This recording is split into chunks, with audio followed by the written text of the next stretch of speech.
Welcome to Ghost of a Podcast. I'm your host, Jessica Lanyadoo. I'm an astrologer, psychic medium, and animal communicator, and I'm going to give you your weekly horoscope and no bullshit mystical advice for living your very best life.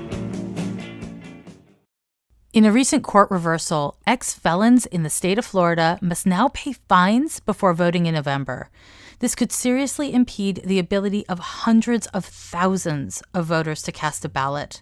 It comes as no surprise that 5 of the 6 judges who supported the decision were appointed by President Trump. Help pay the fines on behalf of the ex-felons through the Florida Rights Restoration Council. They're a grassroots membership organization run by returning citizens who are dedicated to ending the disenfranchisement and discrimination against people with convictions. Visit floridaarc.com to learn more or floridaarc.com/donate to give what you can. Lovers and haters, welcome back to another week of Ghost of a Podcast recorded in Oakland, California, where we have ash everywhere, really bad air quality, just some really intense pollution going on here. And I know so much of the country and so much of the West Coast, specifically of the United States, is going through a really rough time now with fires. So, my love to you all. And I hope that you are taking good care of yourselves if you're in bad conditions. And if you have the capacity to take care of others, I really hope you're doing that too. Now, this week's question is actually very similar to something I've answered before. Don't go away just because I said that. I got something new to say. The question is about end of times astrology, and it says, with everything that's happening in the world right now, COVID-19, massive wildfires, massive inequality, systemic racism, burgeoning global totalitarianism, etc., sometimes it just feels like it's the end of the world. There is doom and there is gloom. I know every generation says that it feels like the world and humanity are spiraling downhill fast, but it really feels different now. Is there an astrology that predicts the end of the world or the end of a species? And is there anything in our charts that we can look to for hope? So the first thing is a little bit about astrology. Astrology, some people say it's a science, some people say it's an art. I actually don't have a really strong feeling about it one way or another. But I will say this. What astrologers are doing is not completely dissimilar from data scientists. We study and review data sets and cycles, and we can make predictions based on historical events, whether it's a historical event in your life or in the culture and society, or it's just what Pluto does whenever it's at this particular degree, or what a Saturn opposition looks like, because we can see through data sets, the patterns of what these things mean. And so there's no possible way to predict the end of humans or the end of the world because there is no data set for that, my friends. It's never happened. And if it has happened, we don't know because no one's told us about it because they're all gone. Now, it is easy to feel fatalistic when you look around you and so much is burning. Right? And when not only is there so much suffering and are there so many problems, but the suffering and problems are amplified by social media and by a 24-hour-a-day, 7-day-a-week news cycle. The truth of the matter is systemic racism, systemic oppression. These are not new things, right? They're absolutely not new things. The climate crisis, and it is an absolute crisis. It is a fucking emergency. And it is worsening all the time, but it didn't just start recently. It's been going on for years. It's really important to know, and I hope this doesn't sound too heavy, but that terrible things are happening every day, all over the world, every single day. Unfortunately, that's the human condition, my friends. I don't write the rules. I'm not enthusiastic about it, but I'm also not here to tell you that everything is, roses with no thorns. There are hella thorns. That's just the way it works. I wish it didn't, but it does. Because scary, bad, painful things are happening all the time, everywhere, does not mean that we are destined for suffering. because things are in many ways worse now, in many ways maybe they're not, I don't know, it's easy to feel like it is the end of times. I don't really think so, but I don't know. There's no way for me to know that. There's no way for anyone to know that. So anyone who tells you that they can predict the end of the world or the end of a species, anything's possible. It just doesn't seem like the kind of thinking that is particularly helpful, and it doesn't seem particularly possible to me. But you know what? I talk to cats, so consider the source. Nobody knows. Nobody knows. You're right that every generation has their own things that really clearly demarcate the potential for the end or for a massive tragedy.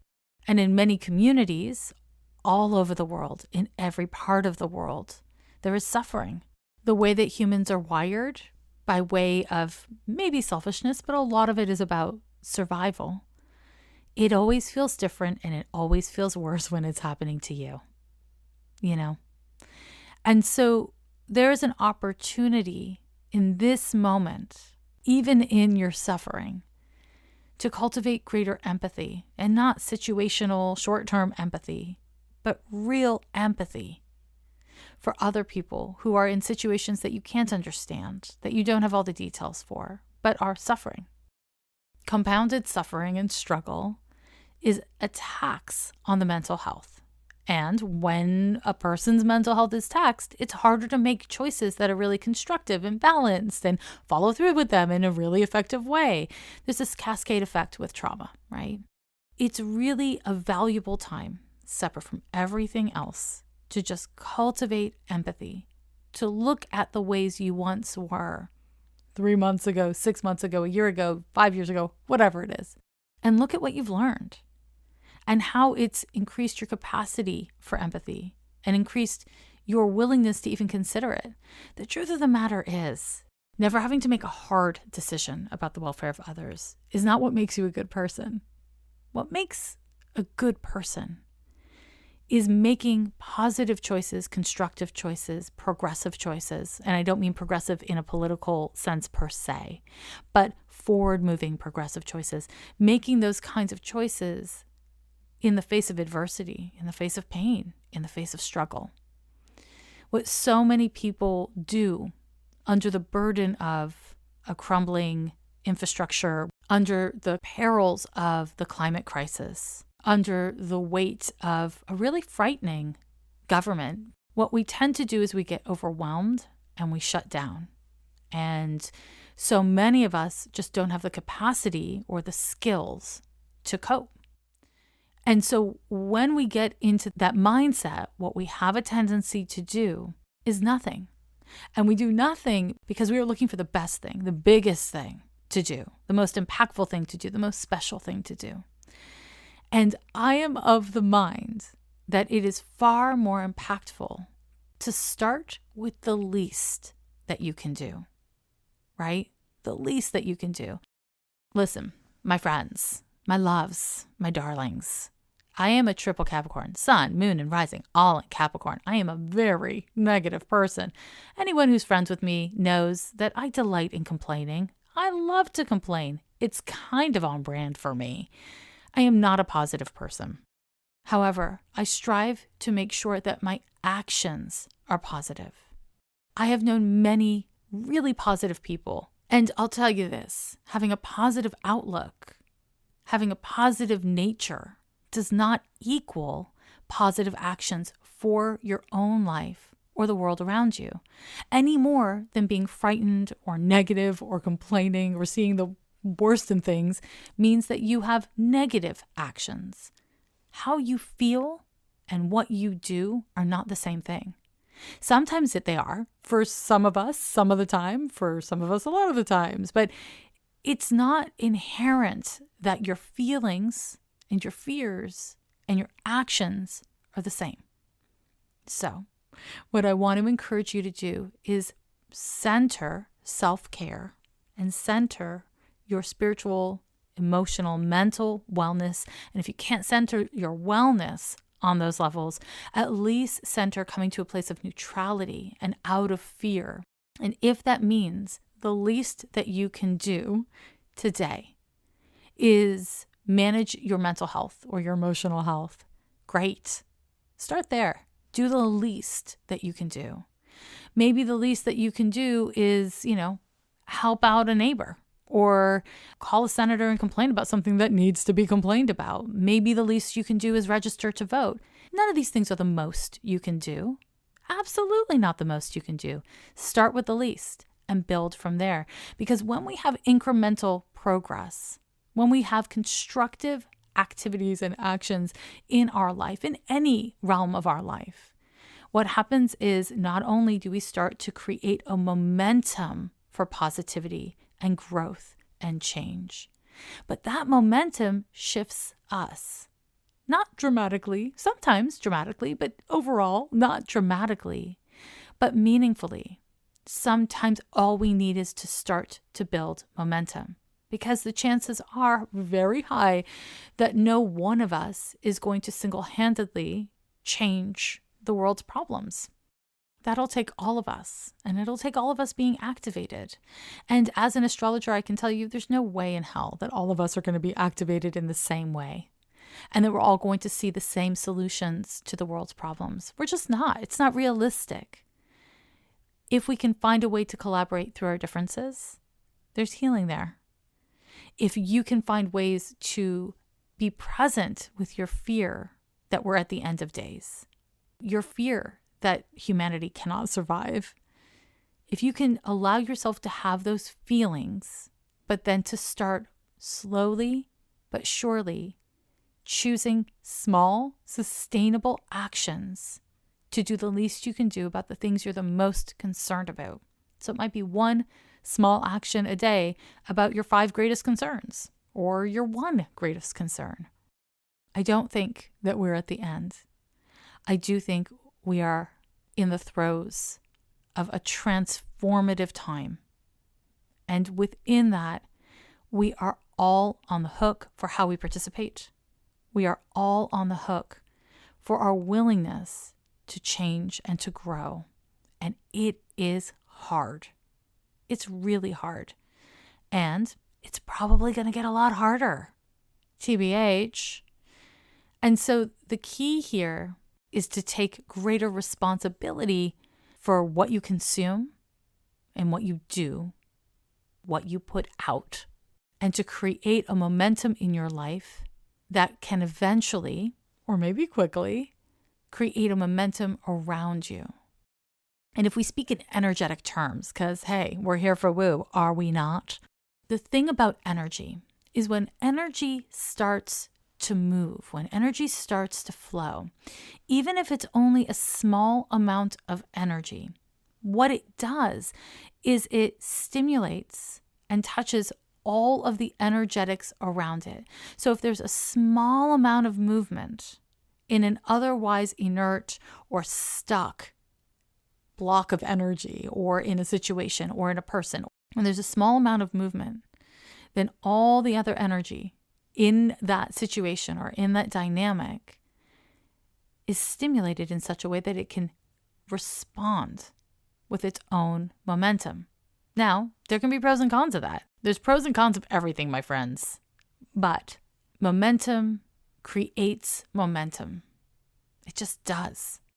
So don't save the world today.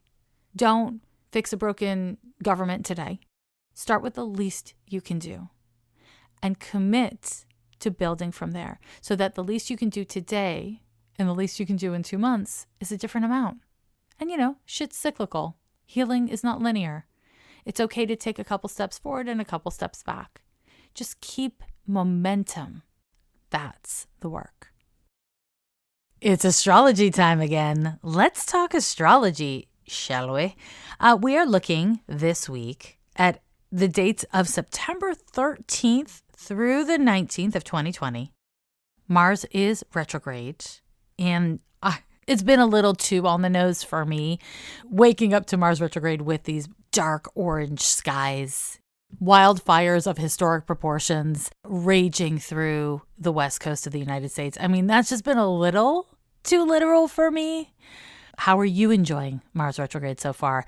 If Mars is retrograding over any points or planets in your birth chart, then you are likely to be feeling very intensely Martian energies, aggression, anger, agitation, passion, urgency.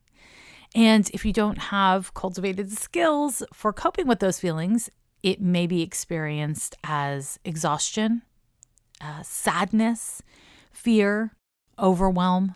It's a lot. It's a lot. So be gentle.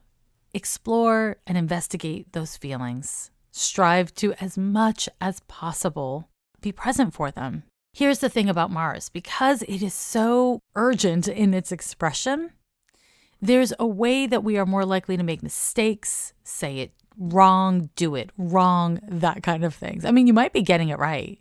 You may be just so impressive, but also you may be doing a little bit of both, a little bit of getting it wrong, a little bit of getting it right. You know how life is, right?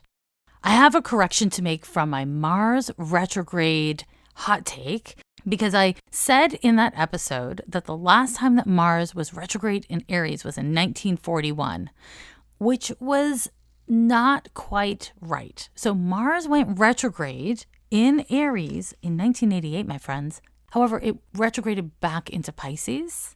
It didn't stay in Aries the whole time. That's what I meant to say. I made a mistake.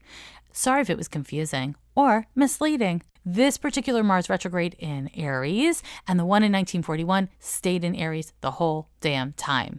That's what it did. But the one in 88 didn't stay in Aries the whole time. It did retrograde all the way back into Pisces. If you want more about Mars retrograde, I talked about it in episodes 141 and 140 of the podcast. So, there's tons of data out there. And as I've been saying to you over the past several weeks, I am now offering transcripts on my website. So you can just go to ghostofapodcast.com. Okay, let's get into this week. This week kicks off on the 14th with an exact Sun trine to Pluto. So whenever there's a Sun transit, we feel it for 3 days. It's exact on the day I name, but you feel it the day before and the day after as well. Sun trine to Pluto is a lovely transit. It can be very useful for stimulating growth, investigation, and healing. Where we have a trine to Pluto, from any planet, we have the potential to make use of Plutonian energies. We have the potential to generate healing and confrontation that's actually really authentic and penetrating. The downside is that whenever we're dealing with these kinds of intense energies that Pluto stimulates, the reality of the situation is that even if you're doing a great job and things are going well, it doesn't necessarily feel great, There's how a thing feels in the short term, and there's what a thing is. And those sometimes are really different things. Some of the things that feel the best and most amazing in life are fucking terrible for you. And they will bring you worlds of pain and hurt down the line. And sometimes things that really hurt in the short term, like learning how to identify and maintain boundaries, communicating something that's really difficult, whatever the fuck it is. Healing hurts. It's uncomfortable, but it's really good for you. And long term, it can bring you a lot of peace and authenticity and happiness. So, even though we're dealing with a trine, which is a benefic flow of energy, this may experientially be a little bit of a difficult transit. What you want to make sure is that if it's difficult, it's healing and transformative instead of destructive and limiting, right? So that's for you to investigate and play with. Now, on the 15th, we have a Venus square to Uranus. You're going to be feeling it a few days building up and a few days after the 15th as well. So there's going to be an overlap between these transits. Now, Venus square to Uranus is a tricky little transit, I tell you. Is tricky. So there's a lot of ways to look at these two planets interacting with each other. Personally speaking, Venus is related to your values, your personal finances, and Uranus is the unexpected. It is instability. It is growth and change and autonomy. And so what this can look like is surprises or upsets in your personal relationships. This is a terrible time to ask someone to make a commitment to you, generally speaking. Basically, to do your same old thing during a Venus square to Uranus is not well starred, you know?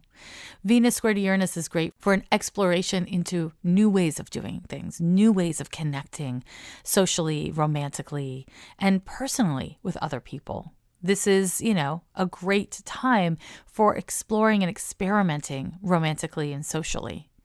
It's not so much of a great time for creating stability and security because Uranus eats stability and security for lunch. And it's a big lunch, doesn't even want dinner. Uranus is earthquakes. Uranus is electricity and the internet and technology. It's big and fast moving. It wants change and progress. And Venus wants security and stability. So it's an upsetting square. It's an upsetting kind of challenge of energies, unless, of course, you want change. Unless, of course, you want to explore and you're not looking for tomorrow, you're looking for today. So Venus square to Uranus also can bring up money stuff. It's not a great time to balance a checkbook. Do you have a checkbook? Is that antiquated? Not a great time to balance your checkbook, whatever the hell that means, your Excel spreadsheet. I don't fucking know. It's not a great time for spending money because you're going to want to spend it spontaneously, potentially on some junk you don't really need. If you have to go clothing shopping, I don't know, hold on to your receipts because we tend to have a weird aesthetic on that day. Personally, me, I love a weird aesthetic. I love going shopping on a Venus square to Uranus, but it's not for everyone. That's for damn sure. Now, on a social level, this can be a time where we do a really good job, not an easy job, but a good job of exploring our values as a society and recognizing where there is a greater need for liberty and autonomy and freedom. That's kind of cool. This transit can be related to some sort of movement within women's rights. And generally, although not always, when we're talking about women's rights, we are talking about queer rights as well. And we're talking about gender liberty in general, right? So Venus square to Uranus is good for all of those things. If you have been in some sort of a journey of exploration with your gender experience or your gender identity, or understanding how you feel and fit in with somebody else's gender that is challenging you in some way, it's a great time for exploration into those themes. So there's a lot to work with here with this Venus square to Uranus. On a mental health level, it can be upsetting or exciting. So if you experience excitement, I'm not going to give you advice about that. Do your damn worst. Do your damn worst. But if you're feeling anxious, the key is to not ground your thinking or actions into stability and security, but instead to point towards authenticity and exploration. It's only going to last a couple few days, but it'll last a couple few days, and it's worth really thinking about. Now, in the context of, so many people on the West Coast dealing with fires and bad air quality and the potential for evacuation, this transit might actually be a time where you have to decide what to hold on to and what to let go of, like what's actually important to you. So there's a lot of ways this can go, and it's important to just stay present because Uranus does kind of compel us to want to run into the future. But if you abandon the present to get to the future, you've done a disservice to tomorrow you as well as today you. And that brings us to a new moon on the 17th. It will be happening at exactly 4 a.m. on September 17th at 25 degrees and 0 minutes of Virgo. So, as I always remind you, a new moon occurs when the sun and moon are sitting at the exact same degree of the exact same sign. And there are, generally speaking, 12 new moons a year, right? So once a year, we have a new moon in Virgo, and this is that damn time. This is that damn time. With the new moon, it is a great time for manifestation because it is a great time for clarifying your intentions.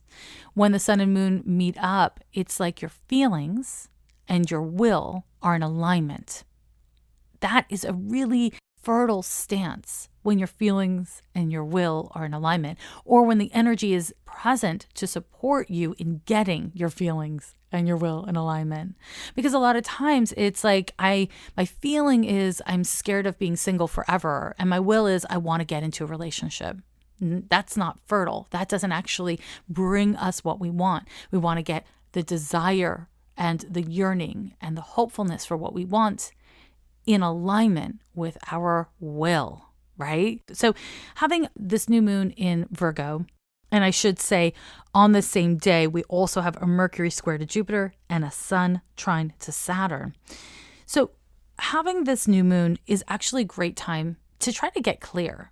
Virgo energies are really great for cultivating discernment. So it's not judgment. It's being willing and able to look at the details to come up with an assessment that is really useful. Virgo is a sign associated with service. This is a great time for doing yourself the goddamn service of self-investigation. And the good news is Mercury will be forming that square to Jupiter, which will kind of excite your curiosity and your willingness to learn and explore more. The downside of that same exact configuration of the Mercury square to Jupiter and the new moon in Virgo is that it can make it so that you're so busy talking you can't hear a damn thing. This is a really important time to listen. It's a really important time to show up with honesty and to really listen to what people are saying and what they're doing. Right? The Sun trine to Saturn that's also active and exact on this day is an opportunity to create stability. Now, that is reiterated by having a Sun-Moon conjunction in Virgo. The potential here with all this earthy energy is to invest. I really, I'm using the words invest and fertile on purpose. I want you to think like a goddamn plant. Your roots, they can run deep. And they can be private, and they require a lot of nurturance and tending to. And they are just as important as whatever it is that you're trying to grow above the surface, right? You want to look at the ways in which you are honoring one over the other and bring as much awareness to that as possible so that you can activate whatever changes or adjustments are necessary. That's the move. Now, my loves, that's it for this week. Honestly, I think it's enough, don't you? It's a lot. It's a lot. So let me just give you a quick rundown of the transits of the week. On the 14th, the Sun is trine to Pluto. On the 15th, there's an exact square between Venus and Uranus. And on the 17th, we have a new moon in Virgo, also a Mercury square to Jupiter, and a Sun trine to Saturn. I will tell you that on the 20th, so it's the first day of next week's horoscope, there will be an exact square between Mercury and Pluto, which means that you're going to be feeling the effects of it by the end of this particular week. Okay, so it kind of will mark the beginning of some pretty irritating, stressful transits for next week's horoscope. And I don't usually, kind of give you a heads up because honestly, don't you have enough on your plate without going into the future too much? Stay present. That's really what I want to empower you to do. However, it's important that I name that because of the Mars retrograde, because of so much that's happening, it would be easy to get defensive, to beat yourself up, to go on the attack towards others. Really, very easy. But it's not particularly useful. I want to really, and I think I've said this a bunch already, but I want to really orient you to stay connected to your mental health, your emotional health, and at its foundation, your spiritual health.